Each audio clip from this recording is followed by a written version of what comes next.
Hi, my name's Juliet, and today I'm talking about Page View in Scrivener 3 for Windows. When you open up Scrivener 3, you'll notice that the text block is nicely centred within the screen.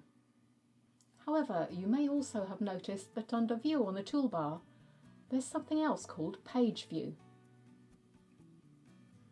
If you select this, it puts a border around your page, and as you add more text, it divides it into visual pages on the screen.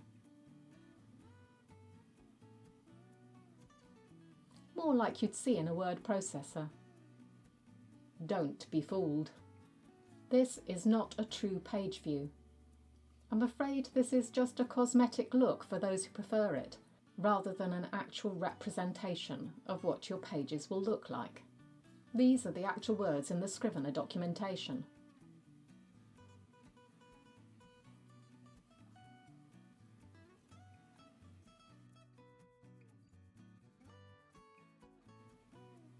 Thanks for watching, and if you've subscribed, I'll see you again next time.